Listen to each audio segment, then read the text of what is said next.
இந்த பால் FIFA 2026 world cup உடைய official football. ஒவ்வொரு மேட்ச்க்கு முன்னாடியுமே இந்த பாலை சார்ஜ் பண்ணிட்டு தான் மேட்சே விளையாட போவாங்க. சார்ஜ் பண்றதுக்கு இது வெறும் பால் தானே, இதுல என்ன இருக்கு, இதுக்குள்ள என்ன இருக்குன்னு தெரியுமா? இந்த பாலை மேனுஃபேக்சர் பண்றது அடிடாஸ். அடிடாஸ் இதுக்கு வச்ச பேரு ட்ரை ஓண்டா.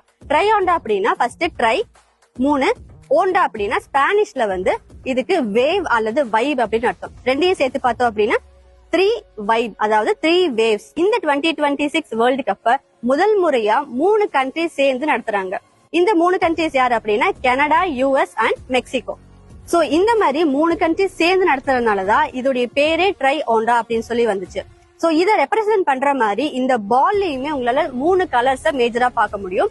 ரெட் கலர் கனடாவை ரெப்ரசென்ட் பண்றது, and blue colour US represent பண்ற மாதிரி, அண்ட் ஃபைனலா கிரீன் கலர் வந்து நம்ம மெக்சிகோவை ரெப்ரசென்ட் பண்ற மாதிரி. கலர் மட்டும் இல்ல, நீங்க இதுல பால நல்லா பாத்தீங்க அப்படின்னா அந்தந்த கண்ட்ரிஸோட சிம்பிளுமே இருக்கும். இப்போ இந்த 26 வேர்ல்ட் கப்ல தான் முதல் முறையா இந்த பாலுடைய அந்த பார்ட்ஸ் இருக்குல்ல, வெளி பார்ட்ஸ், அதாவது அந்த ஸ்கின் தோல் இருக்குல்ல, ஜஸ்ட் 4 பேனலை வச்சு மட்டுமே வந்து உருவாக்கியிருக்காங்க. இதுக்கு முன்னாடி வரைக்குமே மேக்சிமம் வந்து 13 to 14 தனித்தனி செக்மெண்ட் தான் வந்து மொத்தமா வச்சு தைச்சு அந்த பாலை உருவாக்குவாங்க. ஆனா இந்த டைம் வெறும் 4 பேனல்ஸ் தான் இருக்கு.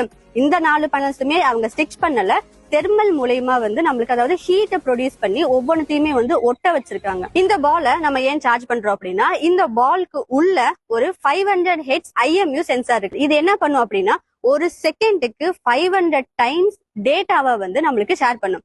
என்ன டேட்டா?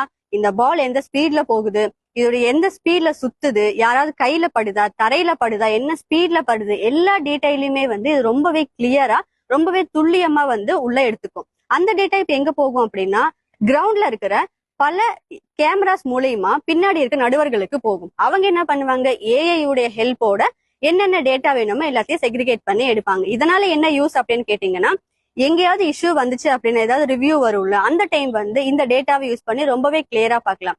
ஏதாவது பிளேயருடைய ஹேண்ட்ல இது டச் ஆச்சா, இல்ல கீழே விழுந்துச்சா, ஆஃப் சைடா, எல்லாத்தையுமே வந்து ரொம்பவே கிளியரா இந்த சென்சார் மூலயமா நம்ம பார்க்கலாம். இதுக்குள்ள வந்து ஒரு பேனல் மாதிரி கிரியேட் பண்ணி சென்சார் வந்து மூவ் ஆகாம ஒரே இடத்துல வைக்கிற மாதிரி வச்சிருக்காங்க. இதனால என்ன ஆகுது அப்படின்னா இந்த ஃபுட்பாலுடைய வெயிட் உங்களுக்கு மாறாம இருக்கும். சோ ரொம்பவே கிளியரான ஷார்ட்ஸா இருக்கட்டும், எல்லாமே உங்களுக்கு கிளியரா இருக்கும். சோ இந்த FIFA பாலுடைய ஸ்டோரி இதுதான். இந்த ஸ்டோரியை உங்களுடைய திடீர் ஃபுட்பால் ஃபேன்ஸுக்கு ஷேர் பண்ணுங்க, அவங்களும் தெரிஞ்சுக்கிட்டோம்.